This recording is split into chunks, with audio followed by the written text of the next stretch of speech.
Sekali tekan je video call jadi cinematic. Vivo sekarang dah tukar gameplay dia. Bukan setakat power dekat gambar, tapi kali ni dia power dekat video pula. Di bahagian video dia ada mode film dan ada dua pilihan, film style atau film look. Korang tengok video yang aku ambil di film style ni. Dia lock terus ke widescreen 2.4/1 pada 24 fps. Ini memang standard industri film. Dengan sekali tekan je, video korang terus jadi macam ala-ala movie, cinematic. Dia agak greenish. Dekat simulation ni dia auto on kan film grain, film halation dan juga vignette-kan video tu. Macam aku cakap, satu kali tekan je hasil video korang boleh jadi macam ni.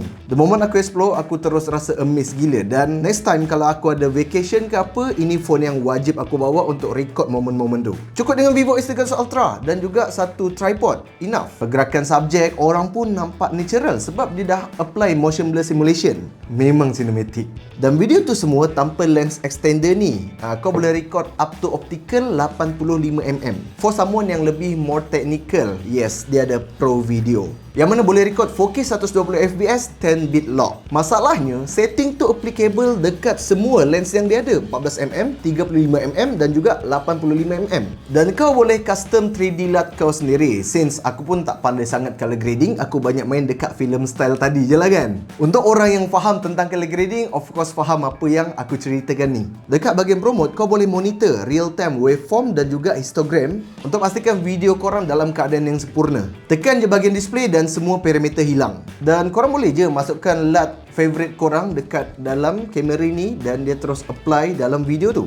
Apa yang aku perasan daripada lens ultra wide, wide hingga telephoto, semua warna dia konsisten. Tak ada yang macam, kau tahu tiba-tiba warna tu berubah jadi wash out, yang asalnya vibrant jadi wash out tiba-tiba sebab tukar lens. Benda ni banyak jadi antara lens ultra wide dan juga wide. Tapi benda tu tak jadi dekat Vivo. At least di mata aku lah. Dan kalau korang kurang puas dengan telephoto 80mm, korang boleh ambil yang lens extender ni. Ini up to 400mm. Ini Gen 2 yang paling high punya. Dia ada yang kecil sikit, 200mm optical. Jadi dia akan bagi casing sekali dan korang tinggal pasang macam gini je. Dah. And then snap, snap, snap. Macam tu je. Setakat tu je aku dah cerita banyak sangat pasal Vivo X300 Ultra. Cuba komen di bawah, apa pendapat korang? Wow, hebat sekali.